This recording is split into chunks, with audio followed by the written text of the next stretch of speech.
ஹalleluya. நம்முடைய ஆண்டவராகிய இயேசுவின் நாமத்தில் உங்களுக்கு வாழ்த்துக்கள். Good morning.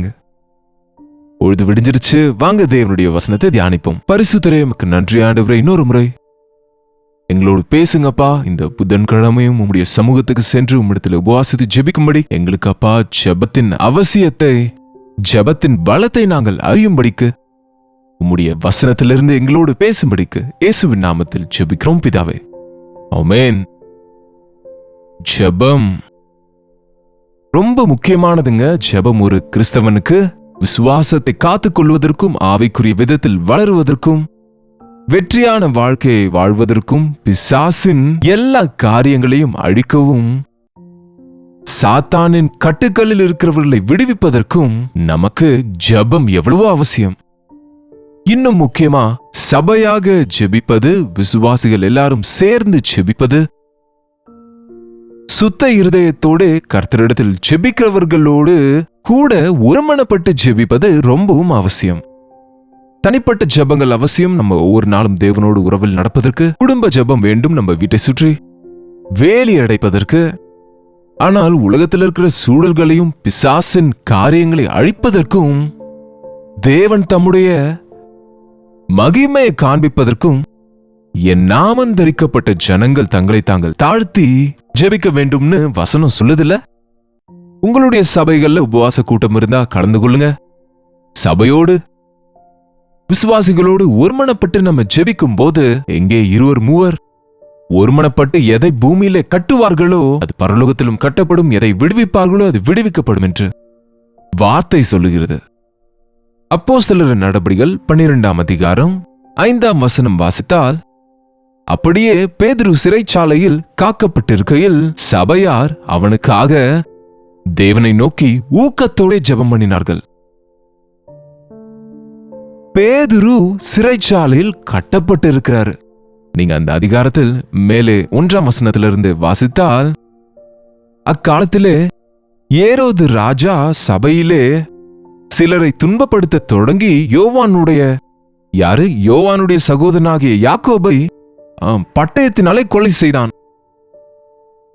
அப்பதைக்கே ஒரு சீஷனை, முக்கியமான சீஷர்களில் ஒருவனாக இருந்த யாக்கோபை ஏரோது பட்டயத்தாலே கொலை செய்து விட்டான். பேதுருவையும் பிடித்துக் கொண்டார். இவரும் கொஞ்சம் முக்கியமானவர்னு அவனை பிடித்துக் கொண்டு, அது பண்டிகை நாளா இருந்ததுனால் அவனை சிறைச்சாலையில வைத்து விடிந்ததும் அவனை கொல்லலாம் என்று அந்த இரவு சிறைச்சாலையில் வைத்தான்.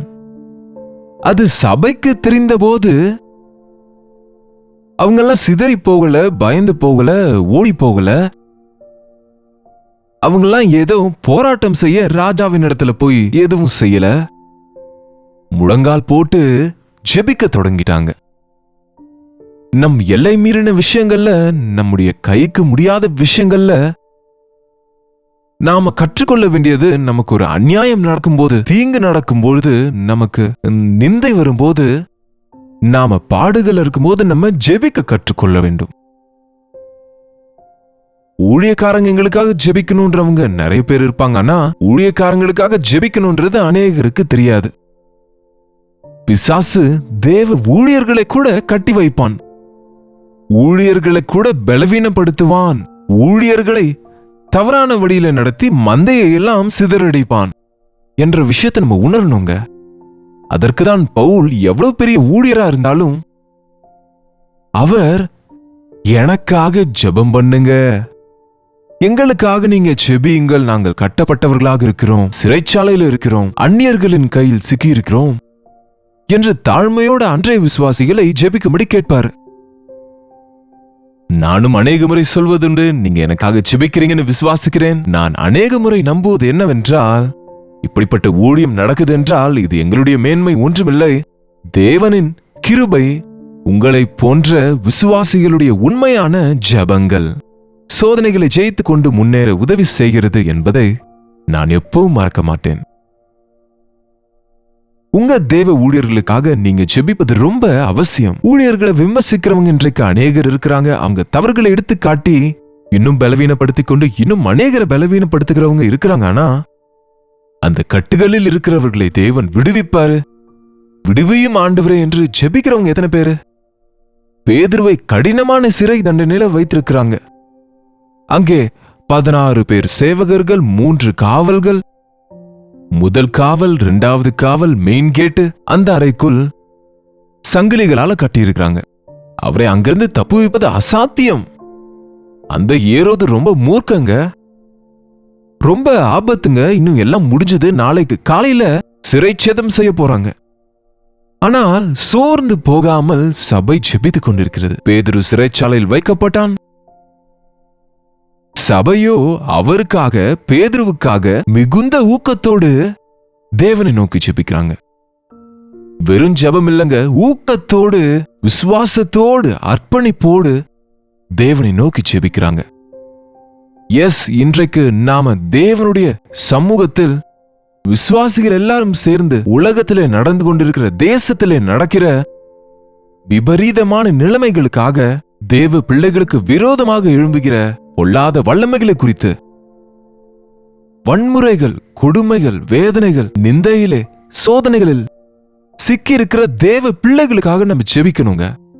தேவனை அறியாதவங்க ரட்சிப்புக்காக ஜெபிப்பது ஒரு பங்கா இருந்தா, விசுவாசிகளின் பாதுகாப்புக்காக ஜெபிப்பது இன்னும் எவ்வளோ அவசியம். அதற்குதான் சபையின் ஜெபம் ரொம்ப அவசியமானதுங்க. குடும்ப ஜெபம் எவ்வளவோ முக்கியமானது. பேதுரு சிறைச்சாலையில் இருக்கிறாரு. தேவ ஊழியருக்கே கதி இல்ல. நாங்க என்ன செய்ய முடியும்னு அவங்க சிதறி போகல, அழுது கொண்டு உட்கார்ந்து இருக்கவில்லை. அவங்க எல்லாரும் ஒன்று சேர்ந்து ஊக்கத்தோடு ஜெபிக்கிறாங்க. இன்றைக்கு அருமையான ஜெபிக்கிற இடங்களையும் ஜெப ஆலயங்களையும் தேவன் நமக்கு கொடுத்திருக்கிறார். அன்றைக்கு பாருங்க, ஜெபிக்க ஒரு ஆலயம் கூட இல்லை. எருசலேமிலே தேவாலயத்திலே அங்கே அந்த சாம்பிரதாயங்களின்படி பாரம்பரியமா நடக்கிற காரியங்கள் இருக்கு. ஆனா ஜெபிப்பதற்கு அவங்களுக்கு ஒரு விசேஷமான இடம் இல்லை. அதனால அவங்க என்ன செய்வாங்க தெரியுமா? வீடுகளில் சேர்ந்து ஜெபிப்பாங்க. பாருங்க இங்க 12ஆம் அதிகாரம், அப்போஸ்தலரின் நடபடிகள் 12ஆம் அதிகாரம் 12ஆம் வசனம். அவன் இப்படி நிச்சயித்துக் கொண்டு மார்க்கு என்னும் பேர் கொண்ட யோவானின் தாயாகிய மரியாள் வீட்டுக்கு வந்தான். அங்கே அநேகர் கூடி ஜெபம் பண்ணி கொண்டிருந்தார்கள். ஜெபித்துக் கொண்டிருந்தார்கள். ஜெபம் முடிஞ்சிருச்சுன்னு சொல்லுவாங்க அநேகர். முடியாதுங்க, இடைவிடாமல் ஜெபம் பண்ணுங்கன்னா அர்த்தம் என்னன்னா, பதில் கிடைக்கும் வரைக்கும் ஜெபிக்க வேண்டும். ஜெபம் பண்ணிவிட்டேன் என்பது முடியாதுங்க. அதற்கு தான் நாங்க சொல்லுவோம், நீங்க வாட்ஸ்அப் மெசேஜஸ் அனுப்புங்க, அதை நாங்க நினைவில் வைத்துக்கொண்டு உங்களுக்காக திரும்ப திரும்ப ஜெபிப்போம். ஒரு முறை ஜெபத்துல வைத்து ஆண்டவரை நினைவு கூறுங்கன்னு சொல்லிட்டு விடுவதில்ல. உங்களிடத்திலிருந்து பதில் கிடைக்கும் வரைக்கும், தேவன் உங்களை விடுவித்தார் என்று அறியும் வரைக்கும், ஆவியானவர் கொடுக்கிற ஏவுதல்களை வைத்து ஜெப பாரங்களை தேவ சமூகத்தில் நினைவு கூறுவது, பதில்களை பெறுவது என்பது ரொம்ப முக்கியம். அவங்க இன்னும் ஜெபித்துக் கொண்டே இருக்கிறாங்க. அந்த இரவெல்லாம் ஜெபிக்கிறாங்க. நாம ஆல் நைட் பிரேயர் என்போம். ஆனா கொஞ்ச நேரம் ஜெபித்துட்டு வீட்டுக்கு போவது அல்லது சாப்பிடுவதை பார்க்கிறோம்.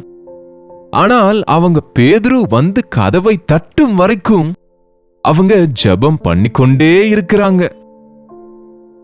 இங்கே ஜெபித்துக் கொண்டிருந்தால் அங்கே என்ன நடக்கும்? தேவன் தம்முடைய காரியத்தை செய்கிறார். ஹல்லேலூயா! நம்முடைய ஜெபங்கள் மேலே போகிறது, அவருடைய பதில்கள் கீழே வருது. நம்ம விண்ணப்பங்கள் அவர் சமூகத்துக்கு சேரும்போது அவருடைய பதில்கள் இறங்கி வருது. விசுவாசிகள் அனைவரும் ஒரு மனதோடு ஜெபிக்கும் பொழுது அங்கே அந்த நள்ளிரவினில் தேவனுடைய தூதன் அங்கே பேதுருவை சந்திப்பது, தட்டி எழுப்புவது, அறையை கட்டிக்கொண்டு நட என்பது. அங்கே அவ்வளவு சேவகர்கள் இருக்கிற போதும் அவங்களுக்கு ஒண்ணுமே செய்ய முடியாத சூழ்நிலையில் அவங்க கை கட்டி இருப்பது. முதல் காவல், 2வது காவல் தைரியமா கம்பீரமா தாண்டி வந்துட்டாங்க. கஷ்டமே இல்லாம. சண்டைகள் ஒன்னும் நடக்கல. அங்க ஜெபம் பண்ணுகிறவனுக்கு போராட்டங்கள் இல்லங்க. மோதிக்கொண்டு, அடித்துக்கொண்டு, திட்டிக்கொண்டு வெற்றியை சம்பாதிப்பது. ஜெபத்தின் வல்லமையால் நாம அற்புதமான விடுதலை பார்க்க முடியும். 3வது காவலுக்குள் வரும்போது கதவு அதற்கு தானே திறந்து விட்டது.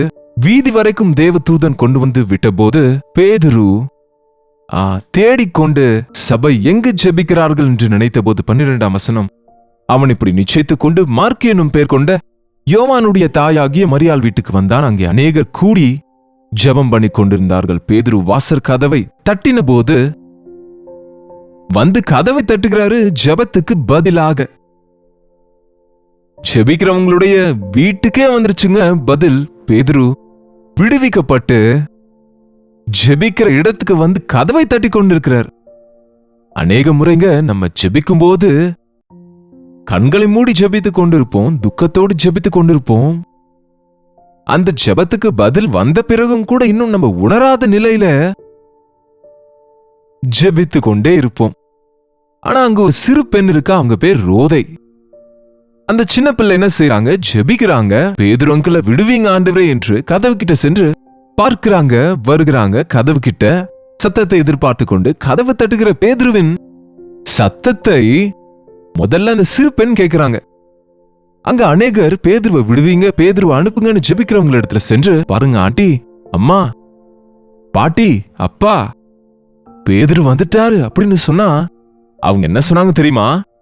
சும்மா டிஸ்டர்ப் பண்ணாத, நாங்க ஜெபித்து கொண்டிருக்கிறோம்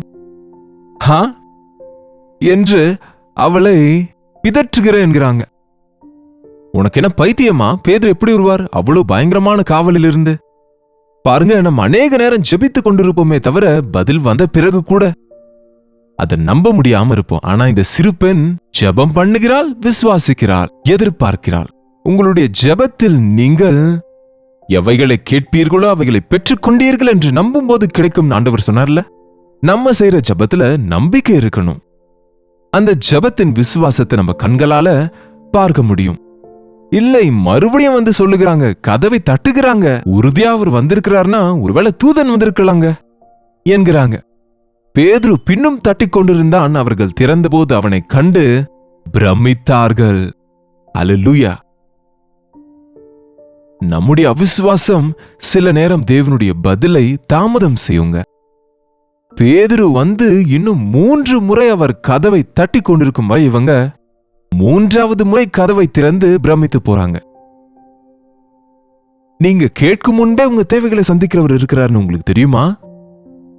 நம்முடைய ஜபங்களை கேட்டு நமக்கு இன்ஸ்டன்டா ஆபத்து காலத்தில் என்னை நோக்கி கூப்பிடு, நான் உனக்கு பதில் கொடுப்பேன் என்றவர் உங்க வாயிலிருந்து உங்க விண்ணப்பம் அவருடைய சமூகத்துக்கு சென்ற உடனே அடுத்த நொடியே அவருடைய கிருபை நம்ம மேல புழியப்படுதுன்னு விசுவாசித்தால் அற்புதங்களை பார்க்க முடியும். சபையாக ஜெபித்தால் உலகத்திலே அற்புதங்கள் நடக்கும். நேற்று வரை மணிப்பூர்ல இருந்த விசுவாசிகளுக்காக ஜெபித்தோம். இப்பொழுது நைஜீரியாவில் கிறிஸ்தவர்களுக்கு விரோதமாக நடக்கிற கொலைகளில் வேதனையில துக்கத்தில் இருக்கிறவங்களுக்காக ஜெபித்துக் கொண்டே இருக்கிறோம்.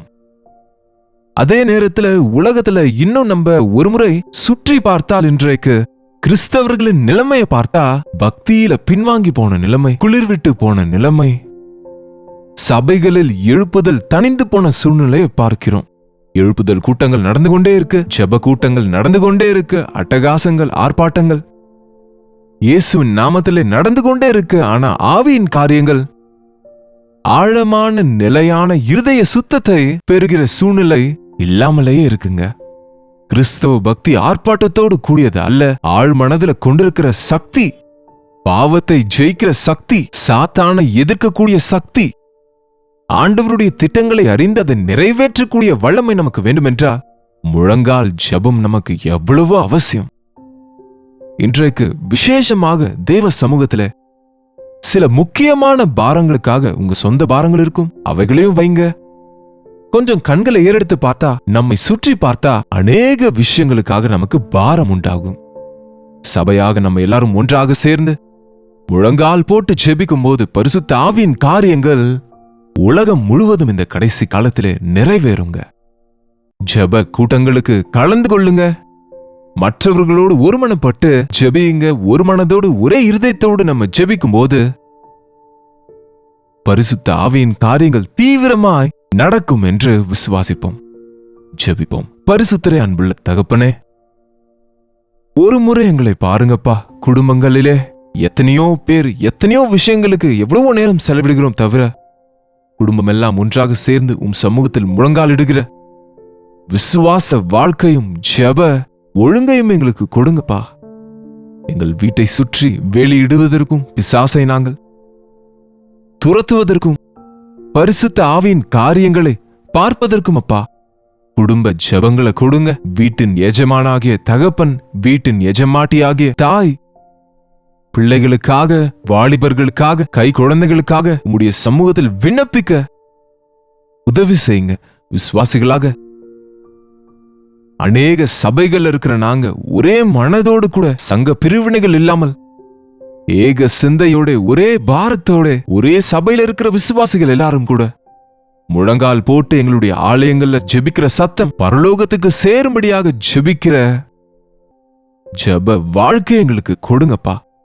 இந்த கடைசி காலத்துல தீவிரமாய் சுற்றி திரிகிற பிசாசின் வல்லமைகளை கட்டக்கூடிய ஜெப வல்லமை எங்களுக்கு கொடுத்து வழிநடத்தும்படி இயேசுவின் நாமத்தில் ஜெபிக்கிறோம் நல்ல பிதாவே, ஆமென். நம்முடைய பிதாவாகிய தேவனுடைய அன்பும் குமாரனாகிய இயேசு கிறிஸ்துவின் கிருபையும் பரிசுத்த ஆவியானவருடைய அந்யோன்யமும் ஐக்கியமும் கூடி வந்திருக்கிற நம் அனைவருக்கும் இப்பொழுதும் சதா காலமும் துணையாக இருப்பதாக, ஆமென். தேவனுக்கு ஸ்தோத்திரம். உங்களுடைய ஜெப விண்ணப்பங்களையும் பாரங்களையும் நீங்க எங்களுக்கு ஒவ்வொரு நாளும் சொல்கிறபடி ஸ்கிரீன்ல கீழே இருக்கக்கூடிய 8939801234 என்கிற வாட்ஸ்அப் நம்பருக்கு நீங்க தெரியப்படுத்துங்க. உங்களுக்காக நாங்க ஜெபித்து கொண்டு இருக்கிறோம். அதை ஒரு டெக்ஸ்ட் அல்லது வாய்ஸ் மெசேஜ் மூலம் நீங்க வாட்ஸ்அப் பண்ணுங்க. தொடர்ந்து அனுப்புங்க. உங்க பிரைஸ் ரிப்போர்ட்ஸையும் அனுப்புங்க. ஆண்டவரை துதிக்கலாம்.